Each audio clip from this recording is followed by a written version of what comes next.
కాకపోతే నేను ఒకటే చెప్తున్నా, అలా చదువుకున్న వాళ్ళకి ఇలా చదువుకున్న వాళ్ళకి తేడా ఉంటుంది. ఏంటంటే సో ఎంటెక్ చేయాలనుకుని ప్రతి ఒక్కరు కూడా ఎంఫార్మసీ చేయాలని చెప్పేసి పీఈ సెట్ రాస్తా ఉన్నారండి. సో దానికి అప్లై చేసుకోవడం ఇదంతా చేస్తా ఉన్నారు. డేట్లు వచ్చినాయి, మనం ఆల్రెడీ వీడియో పెట్టేశాం.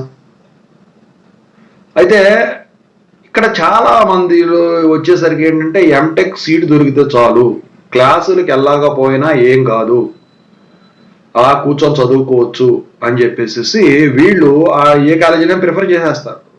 కానీ ఒక వన్ ఆఫ్ ది స్టూడెంట్ అడిగాడు నన్ను, సార్ అసలు ఎంటెక్ వర్క్ నేర్చుకొని జాబ్ కొట్టేయాలంటే ఎట్లాంటి కాలేజీలు బెస్ట్, అటానమసా అఫిలియేటెడా, మళ్ళీ అందుట్లో కూడా గ్రేడింగ్ ఉంటుందా, ఏది చేస్తే బెటర్ అంటారు మీరు చెప్పండి. సో ఇప్పుడు మీకు రియల్ టైమ్ ఎగ్జాంపుల్స్ చెప్తాను. సో ముందుగా అయితే మీకు ఏమైనా డౌట్స్ ఉంటే కాల్ మీ 4 యాప్ ఐడీస్ వచ్చేసరికి డిస్క్రిప్షన్లో టెలిగ్రామ్, వాట్సాప్, ఇన్స్టాగ్రామ్లో షేర్ చేసి నా గ్రూప్స్లో జాయిన్ అవ్వండి. టెలిగ్రామ్లో ఖచ్చితంగా జాయిన్ అవ్వండి. పీడిఎఫ్స్ అవన్నీ షేర్ చేస్తాను, ఏ నోటిఫికేషన్స్ వచ్చినా షేర్ చేస్తాను. ఇంతవరకు ఈ ఛానల్ సబ్స్క్రైబ్ చేసుకుని వీడియో లైక్ చేసి షేర్ చేయండి. మిగతా ఛానల్స్ అన్ని సబ్స్క్రైబ్ చేసుకుని సాఫ్ట్వేర్ కోర్స్ వర్క్ సపోర్ట్ ఛానల్తో సహా. ఇక టాపిక్లో వెళ్తే వన్ ఆఫ్ ది స్టూడెంట్ ఉంది నాకు. సో ఏంటి, ఇప్పుడు కాలేజీకి వెళ్ళే పని లేకుండా ఎంటెక్ జాయిన్ అయిపోయారు. సో జాయిన్ అయిపోయిన తర్వాత వాళ్ళు మెటీరియల్ ఇవ్వట్లేదు, క్లాస్ ఉండవు కదా, మెటీరియల్ ఇవ్వట్లేదు, ఒక నోట్స్ ఇవ్వట్లేదు, ఏది ఇవ్వట్లేదు. ఎట్లా ఇస్తారు క్లాస్ జరగకుండా? నాకు మెసేజ్ పెట్టారు, నాకు ఆ మెటీరియల్ కావాలి అని చెప్పేసి. ఏపీలోనే.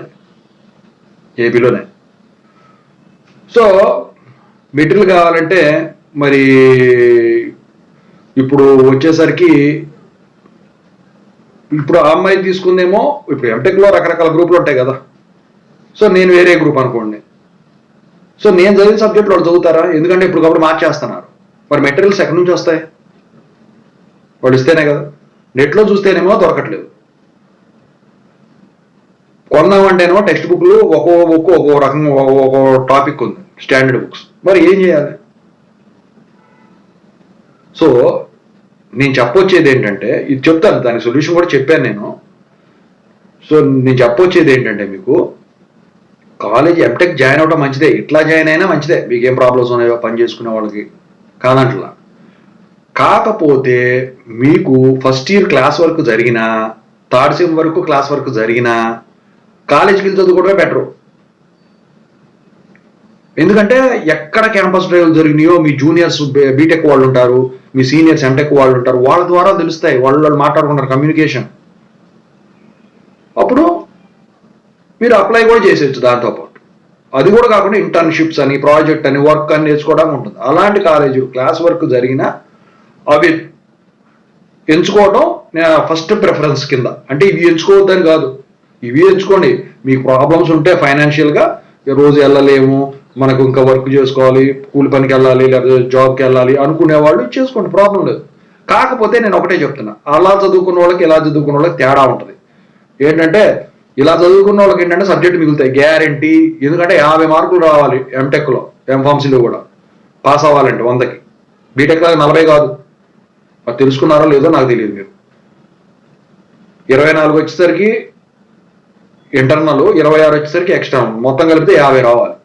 ఇప్పుడు ఏమన్నా మార్చారో తెలియదు కానీ మొత్తానికి అయితే 50 రావాలి.